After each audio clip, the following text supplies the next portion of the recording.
Greetings. What's happening, viewers, friends, families? We back at you again. Another episode of Straight from the Chair, presented to you by your truest barber with the bow tie, Marcus. And I'm Brice Davis of Brice Davis Media. And we're here, of course, at 313 Beauty Supply, Icons Barber and Beauty Salon, 125 North Allison Avenue, Xenia, Ohio. All right, man. Like we back at it. Listen. So I heard you say something earlier, and I figured I'd wait till we get on tape and I ask you about you don't really have no knowledge though of the popular black culture like I thought you did. Man, I'm just a grown up YN as they call it, man. I still need to get him hip to blaxploitation movies, man. He ain't seen the real Shaft yet. Nope. He ain't seen none of Dolomite's cuts. Nope. He ain't seen none of the you seen Superfly? Nope. You ain't seen the Mac? Nope. You ain't seen Black Belt Jones? Nope. Hey, man. He got an afro, but he ain't black.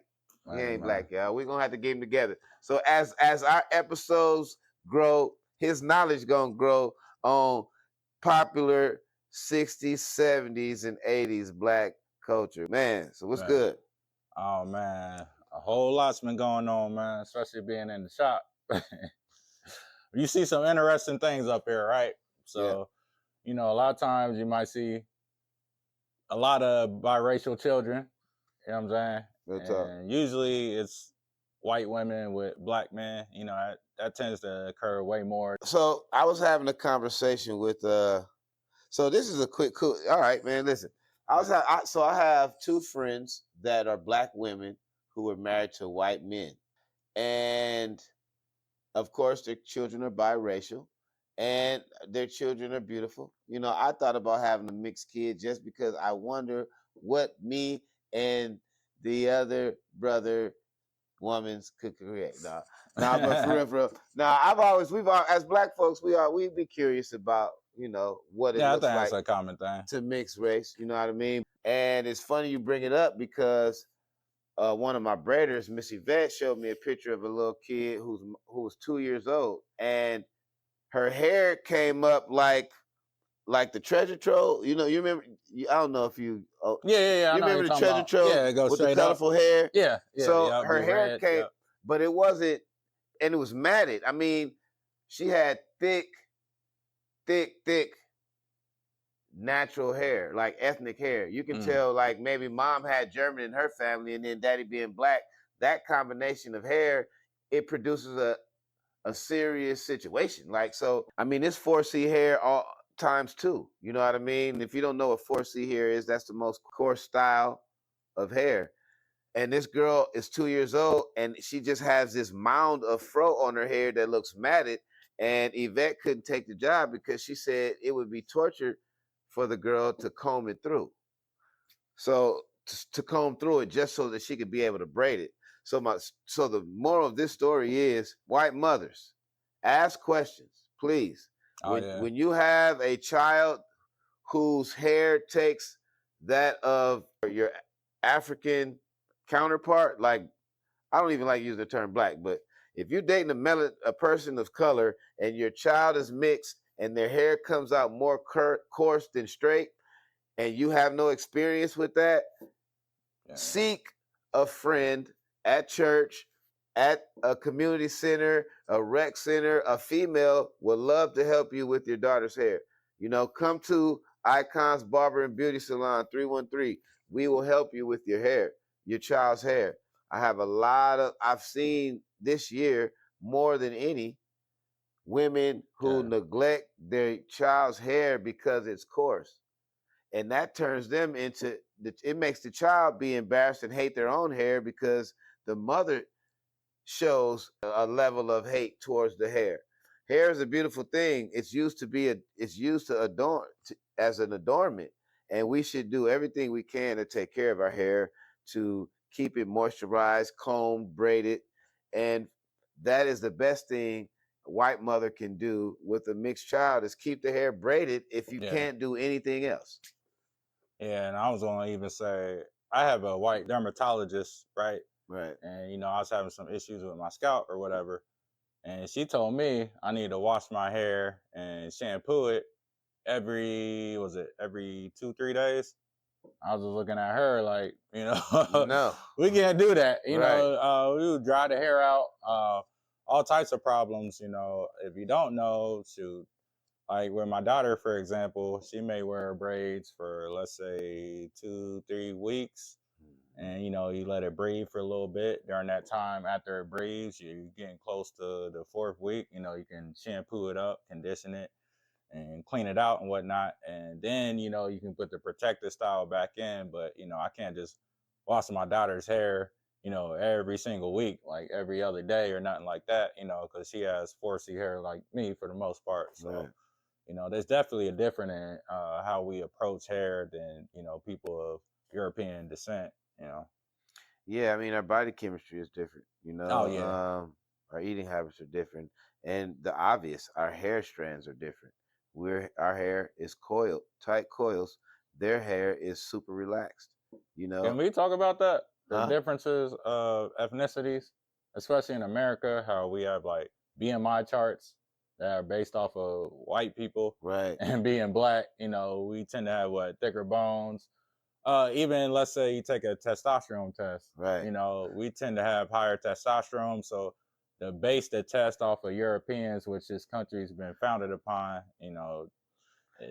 it's crazy. I think we need to have separate charts for separate people. Well, definitely. Dietary. Oh, my fault. Go ahead. No, yeah, no. Yeah, definitely. I agree. Unfortunately, that's why we've gotten a lot of maltreatment in the treatment of medicine, because they feel like we have a higher tolerance of pain, or we don't need to be sedated like they do. They understand that we are a different being than them, but that doesn't mean we're not human and Right. we don't feel the same. You know what I mean? Scientifically, it's been proven that we pump a different kind of blood, to keep it 100. So yeah, it's one of those things where you have to pay attention to the differences. I don't think we can accept each other for who we are unless we notice the differences in each. Oh, You yeah. know what I mean? Knowledge Like, itself. I don't like when somebody say I don't see color. Oh, yeah. So I was just thinking that as you was talking, Oh my God, I it's hate like that. we have a lot of people that be like, yo, there's literally no difference between being black and white. And it's like, oh, nah, there's a whole lot of differences. And we need to be aware of that and address it. Right. Because down to dietary preferences, like lactose, like drinking milk, we all know that people of African descent or black, whatever you want to call it, melanated, we don't do well with milk, Right. versus white or quote unquote Europeans, and you can even say Indians, because they've been digesting milk for so long that Right. they kept the gene after they're a baby. We lose it, once we become a toddler and all that. I mean, I don't know the exact age, but that's another difference genetically between blacks and whites that and it's nothing to be discriminatory about. It's just we need to be aware of the differences, because it affects us on a daily. Like we go to Walmart. Being down here in Zingia, when I was a kid, there wasn't a whole lot of black products we could buy from our hair, so we had to go to Sally's was open, or we had to go up the street to Dayton and go to one of their hair stores, because they didn't sell picks, do rags, certain types of greases, shea butter, all types of stuff. But now they more have a open selection of like people of color, and got these black soaps and all that now that they're selling. But Thank God a lot of stars, yeah, actors, musicians have dipped into the hair care industry and created products that they know our culture need. Bow Wow. Shout out to Bow Wow and oh yeah, his definitely. brush line. Shout out to 360 Jeezy, his brush line. But Bow Wow has a wave cap line. Yeah, the red giant. Shout out to Vivica Fox. She has a wig line. We have some of her stuff in here. We have some of Bow Wow's products, and these are all black businesses. And we talked about black businesses in the last episode. Oh yeah. I'd like to say this, man. We're a business ran by black people. You know what I mean? Let's not be petty about the fact that we're a business like any other business, except we face different challenges to exist because of our skin color.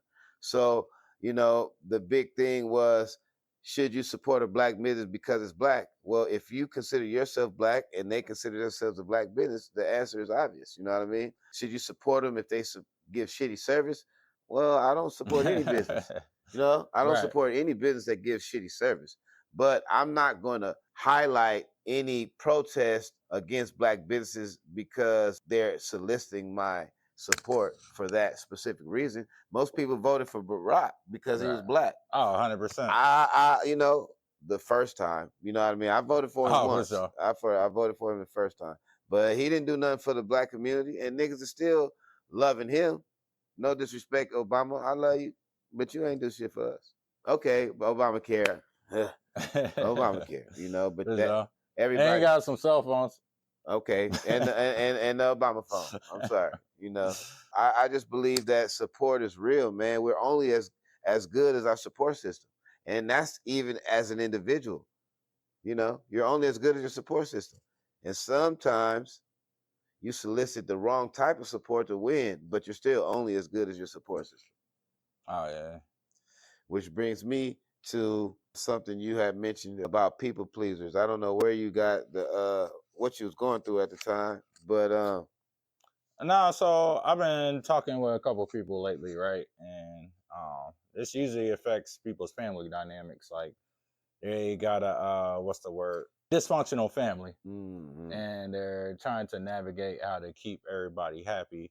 And the thing about that is when you start stressing yourself out trying to keep your family happy, you're going to stress yourself out. And to me, that's traits of a people pleaser. You know, like you got to be comfortable with the idea of being a villain. You're not necessarily a villain, but you're going to be perceived and looked at as a villain because you didn't do what that person wanted at that exact time, even though you was always there for them in the past. The one time you ain't show up, matter of fact, better yet, you could show love to somebody, do everything for them for 20 years straight. Let's say you're not available the 21st year, 22nd year, and start looking at you like, oh, you selfish because you don't never come and do this and do that. And now you're looked at as the bad guy. And I think us as men, we got to be comfortable with the idea of being the bad guy. That doesn't make you a bad guy in any sense, but, you know, that's well, men are the bad guy. That's why they call us toxic. You know what I mean? And that's why Mother's Day is more noticed than Father's Day, just because we aren't considered. You know what I mean? Yeah, and we can't complain about it.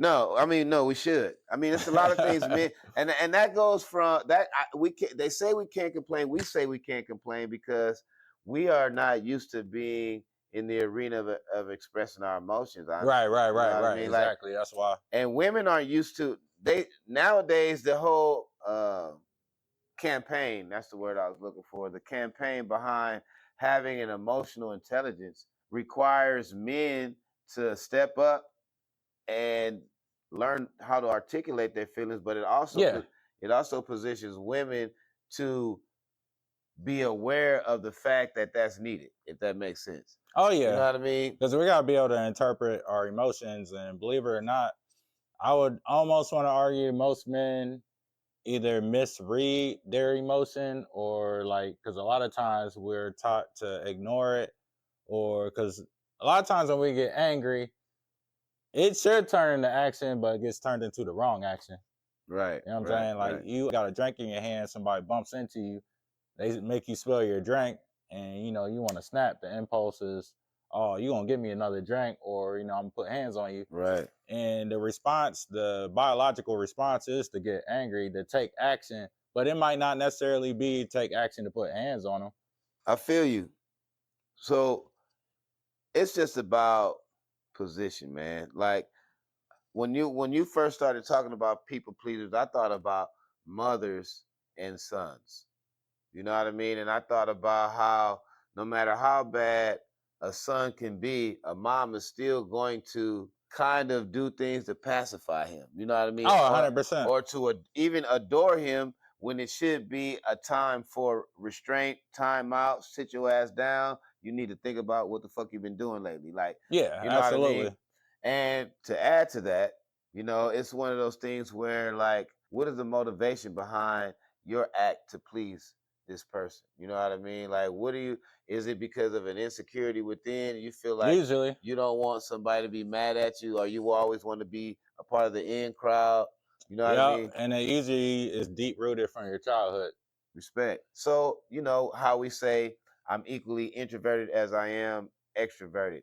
I believe that about myself, but I also believe because I have a love for service, I can be a people pleaser in certain arenas, but because I don't give a fuck about a lot of shit either, Yeah. you know what I mean? Sometimes it's I can necessary, detach from that. You know what I mean? especially with a business. Like it's definitely necessary, but it's also definitely necessary when ropes need to be cut.